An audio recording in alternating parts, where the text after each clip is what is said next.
আসসালামু আলাইকুম ভিউয়ার্স, আশা করি আপনারা সবাই ভালো আছেন। আমি এখন আছি চাঁদপুর জেলার মতলব উত্তর থানার 11 নং পশ্চিম ফতেপুর ইউনিয়নে। এখন দুপুর প্রায় 12:30 হবে। আজকে কুয়াশা তুলনামূলকভাবে কম। Wow, what a beautiful view! চমৎকার দৃশ্য, হোয়াট এ বিউটিফুল ভিউ, অস্থির ভিউ। মানে ফুলগুলো এত সুন্দরভাবে ফুটে আছে, আর এখন সানলাইট, দিনের মধ্যভাগ, সূর্য খারাপভাবে আলো দিচ্ছে। সো একদম লাইটটা হচ্ছে ফুলের দিকে ফোকাস করে। সো এই জন্য ফুলের যেই সৌন্দর্য সেটি আরও ভালোভাবে আমরা দেখতে পাচ্ছি পর্যাপ্ত আলো থাকার কারণে। জমির পাশে এসে এই জমির সরিষা ফুলের সৌন্দর্য দেখে মনটি ভালো হয়ে গেল। আসলে এরকম সুন্দর জায়গায় মন ভালো হতে বাধ্য। এত চমৎকার একটি ভিউ এবং পর্যাপ্ত আলো।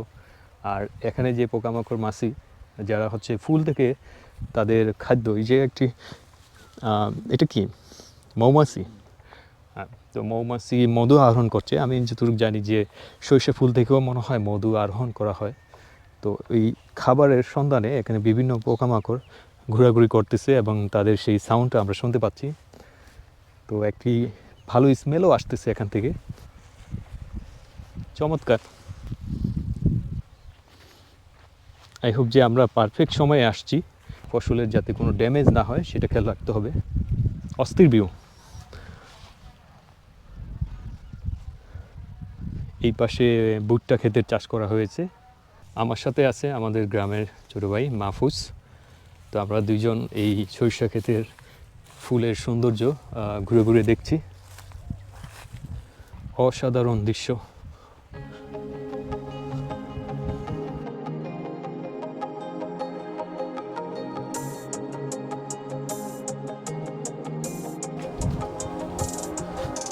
চমৎকার দৃশ্য। আমরা আবার চলে যাচ্ছি প্রথম জমিটির কাছে।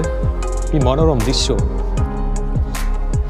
মনে হচ্ছে এখানে আরও বেশি সময় থাকি, যেতে ইচ্ছা করতেছে না, কারণ চারপাশের সৌন্দর্যটা এত সুন্দর, মানে আপনি এখানে ক্লান্তি বোধ করবেন না।